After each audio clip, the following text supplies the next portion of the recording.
Hello and welcome back to the channel where I discuss all things Beatle related, more specifically Beatle vinyl related. Now today's video is going to be slightly different in that I've got a number of things I want to discuss. And those are the Beatles mono box set, John Lennon's 1:1 vinyl album, most importantly, the Abbey Road re-release on green vinyl, as well as a brief discussion on Free as a Bird. As always, if you like this content, please do give me a like or a follow. Please subscribe to my channel so that I can continue to make these Beatles themed videos. That would be much appreciated. Now, where to start? Well, it's easy. I want to give you guys a bit of an update with regards to the Beatles mono box set. I've now mentioned this in 2 of my last videos, and the fact is, well, the conclusion I've come to is there is going to be no restock. Now, I've had a tab opened on my laptop for a considerable amount of time, a number of months now, in the vain hope that this mono box set would be restocked. However, I've come to the conclusion that it's not going to be, and the £430 that I put aside for it is, well, it's going to have to be used for something else. I appreciate that this is disappointing, but I wanted to make this point specifically because I am utterly sick of making this point on all my videos. So therefore I'm making a kind of conscious effort now to not do that, to not bring this box set up again. I have decided that it's a no-go. It's not going to happen. It's not going to be restocked. EMI are not going to go back to the original tapes in order to make more. It's just not going to happen. And therefore, this holy grail that I wanted, and I'll tell you why I wanted it, because I almost felt that by owning it, I would never need to buy another Beatles album again. That's how big a purchase this would have been to me, and to all of you out there, I imagine. But yeah, it's not going to happen.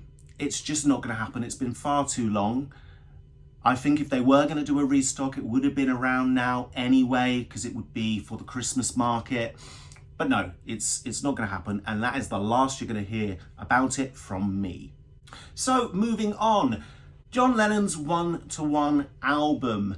Now I've made a conscious decision, another conscious decision, to not bring this up on any of my kind of previous videos or anything that I've discussed before, solely because although it's Beatle related, it's Beatle solo territory.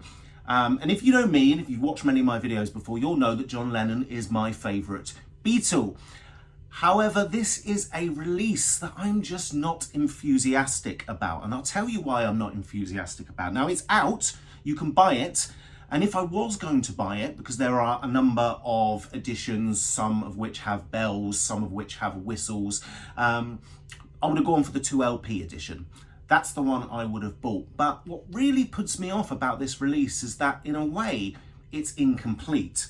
There are tracks that are missing from the album simply because of their kind of historical contents, the fact that they're frowned upon a little bit now. I won't mention the name of the song, I'm sure you can all work that out yourself. But it's not complete to me, and it feels a bit like, and I don't like to use this term, it feels like a cash grab. Again, another cash grab. I'm actually reaching the point with all this where I feel like there's too many box sets. Do we need a box set of a show that happened in '72? Do we need that? Do we need that as well when we could be getting box sets for the major releases instead? It kind of feels a little bit like they're doing too much of this and really milking Beatle fans out of more money, which is just something I just don't agree with. So those are the kind of points and my reasons as to why I'm not going to be purchasing the 1:1 album. And why, in many cases, I haven't actually brought this up before. If you are, however, someone who is going to purchase it or has done already, power to you. Really pleased for you. It does seem like an interesting release, but it just so happens to be from a period of John Lennon's solo life that I'm not as interested in. And if you are, great.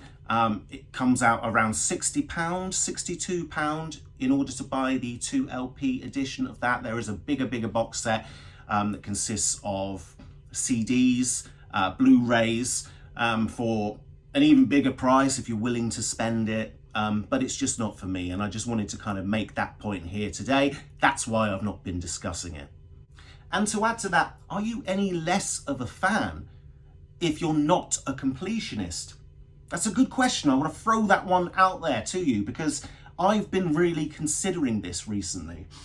I used to consider myself someone who was willing to purchase absolutely everything when it came to the Beatles, everything when it came to John Lennon, but I feel we're living in a time where there's just too much choice and we're having to cherry pick, or we should cherry pick, releases based on their value. In fact, that's what I'm going to do from now on. So moving on, let's talk about another subject, and that is Free as a Bird. And more notably, the remix that was dropped, I think a month or so ago now. I'm not going to go into too much detail about how this track was made, as I feel that's a discussion worth having in an entirely different video.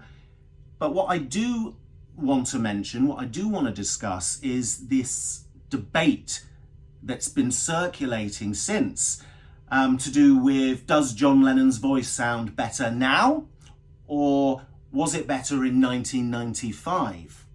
Now, my opinion on this is probably going to irritate a few of you, and that's okay. We've all got our own subjective stance on these things, and I am very much going to sit on the fence because I believe that both versions have their own merit and certainly are worth listening to. Now, the new version has been, well, they've utilised the demixing technology that they used on Get Back in order to bring John Lennon's voice to the forefront. And I enjoy listening to that. However, one negative I would say is that I find his vocal to be a little bit weak.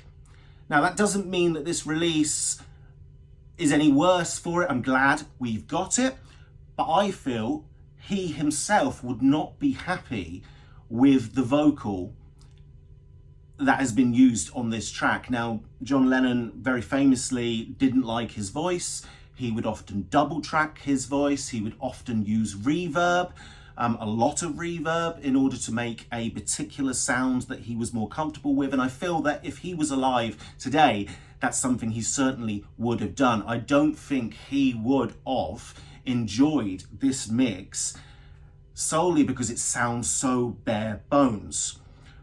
But that's not to dispute its place in the world, if you will.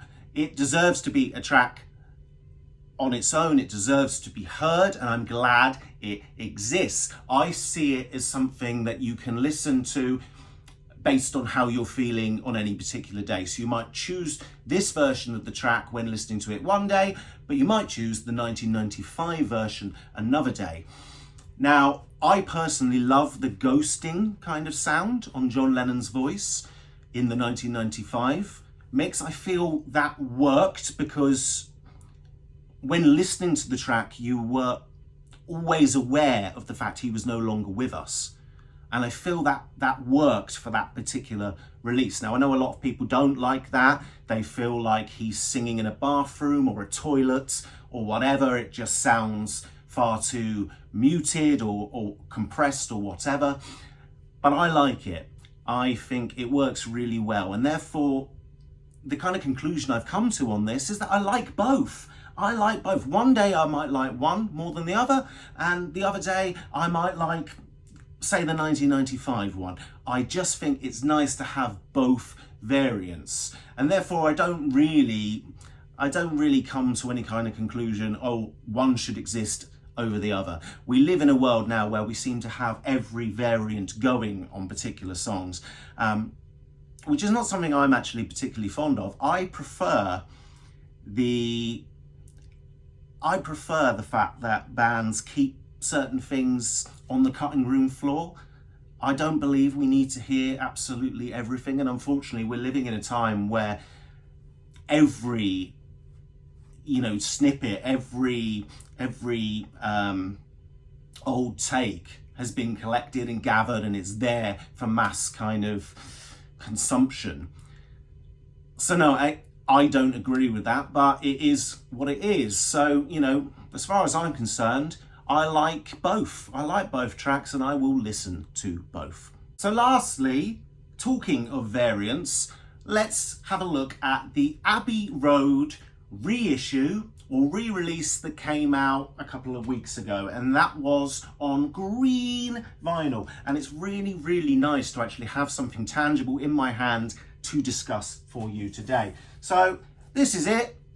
Abbey Road looks exactly like any other copy of Abbey Road you may have seen over the last half century. And yeah, this is a reissue, a re-release that came out on green vinyl.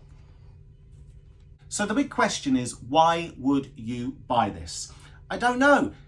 I'm still umming and ahhing myself. I'm still thinking, why did I bother? And there's a reason for that, and that reason is that I own the 2019 remix by Giles Martin, the box set, and in that box set, it contains a regular edition of the album, the 2019 remix, and it also contains, my copy at least, the picture disc version, which so happened to fit within the box that came out around the same time. But notably, they are the same release on two different vinyls.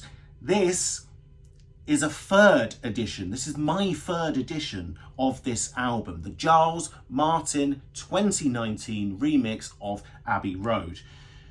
Now, one thing I can say is that it came out on this beautiful dark green vinyl. Hopefully you can all see that here.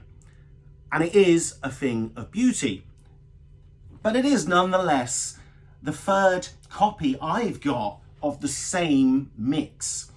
Now, I prefer to collect records that are different, notably different. They have different variations of the music itself.